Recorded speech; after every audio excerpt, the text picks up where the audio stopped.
প্ৰথমতে নমস্কাৰ জনালোঁ। আজি বিশেষ এটা কাৰণত মই সমূহ গাড়ী মালিকসকলৰ অনুৰোধ কৰি এটা ঘোষণা কৰিব খুজিছোঁ। আমাৰ মাৰ্চ এণ্ডিং চলি আছে, ফাইনেন্সিয়েল ইয়াৰ এণ্ডিং চলি আছে। আজি মাৰ্চ মাহৰ 28 তাৰিখ, 31 তাৰিখলৈ বেছি দিন নাই। আমাৰ অফিচিয়েল কিছুমান টাৰ্গেট থাকে মাৰ্চ মাহক লৈ, তো সেইটো আমি কমপ্লিট কৰাৰ কাৰণে আমাৰ অফিচৰ ফালৰ পৰা কিছুমান আমি কাৰ্যসূচী হাতত লৈছোঁ, পদক্ষেপ হাতত লৈছোঁ।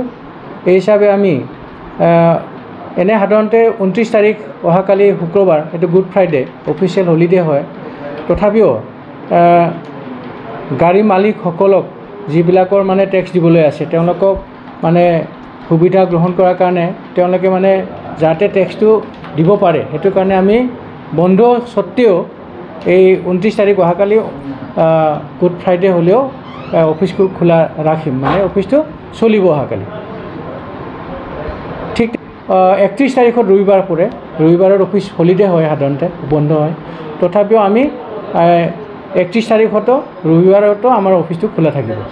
গতিকে সমূহ গাড়ী মালিকসকলক অনুৰোধ কৰিছোঁ তেওঁলোকে যাতে এই সুবিধা গ্ৰহণ কৰে আৰু তেওঁলোকৰ যাৱতীয় যিটো টেক্স দিব লগা আছে সেইটো যাতে তেওঁলোকে আদায় দিয়ে।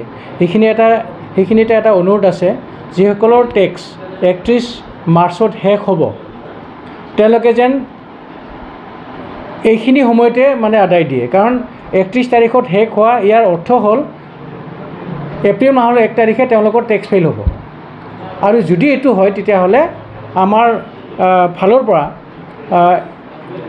1 এপ্ৰিলত তেওঁলোকৰ গাড়ীৰ মানে টেক্সটো চাই যদি ফেইল হৈছে তেতিয়াহ'লে অট'মেটিক চালান আমি দিবলৈ বাধ্য হ'ম, আৰু হিচাপে তেওঁলোকে অতিৰিক্ত 5,000 ফাইন তেওঁলোকে ভৰিব লগা হ'ব পাৰে।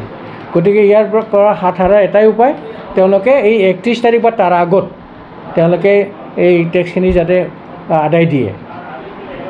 বন্ধ হ'লেও যিহেতু অফিচ খোলা থাকিব, গতিকে সেইখিনি যাতে সুবিধাটো গ্ৰহণ কৰে। ধন্যবাদ।